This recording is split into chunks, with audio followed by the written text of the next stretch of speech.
Mark chapter 6. Well, here in Mark 6, we read of how Jesus returned to Nazareth, the town where he'd grown up.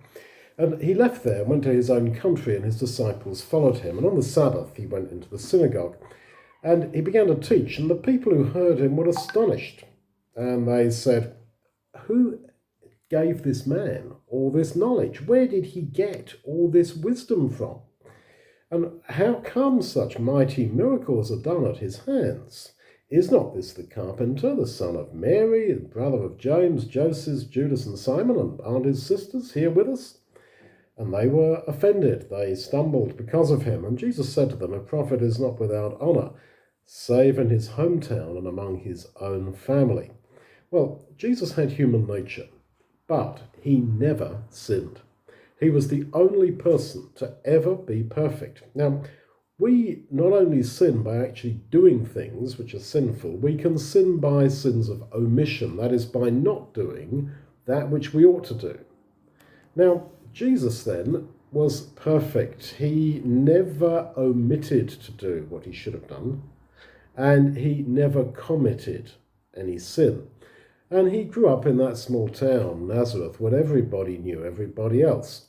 And the older people would have remembered that there had been some fuss about his mother Mary getting pregnant before she was married and all that, and giving birth in Bethlehem, not there in Nazareth. And Mary's husband Joseph was a carpenter, although the Greek word translated carpenter, tekton, can mean any kind of like manual worker, builder.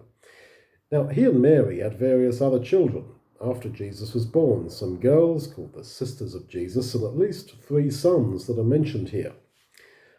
And they knew Jesus, who would have been trained up in the trade of Joseph. But then at age 30, Jesus declared himself basically to be the Messiah of Israel and the Son of God. And the people who knew him were amazed that he should make such claims and be able to do miracles. Now think what this means. He lived for 30 years in that small town, never omitting to do any act of righteousness. He did no sin of omission, never committing any sin. And nobody ever really noticed. And I don't think they thought he was anything other than an ordinary person. And I find that a wonderful insight into the beauty of the character of Jesus. He never showed off his righteousness. He did his good works in a quiet way. And whenever we try to be righteous, people around us, like in the workplace or the family, they often don't like it. But he never claimed, in that sense, to be anything special until he was age 30. So, as Christians, we are men and women whose gaze is always upon Jesus. He, as a person, is our focus. How he acted and thought as he was here on earth, that is our pattern, trying to be like him. And so we have here, I think, a beautiful insight into his absolutely perfect and lovely character. That he never showed off his good deeds, and he always tried to practice what he preached, and his left hand, as it were, never knew what his right hand did.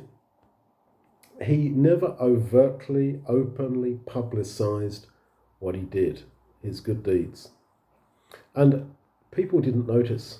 And I just find this absolutely beautiful, that at age 30, when he basically says, right, the veil is off, I am the Son of God, I am the Messiah, they were like, no, you're one of us. Because his utter perfection, he never sinned in those 30 years, his utter perfection was somehow so perfect that nobody ever actually noticed.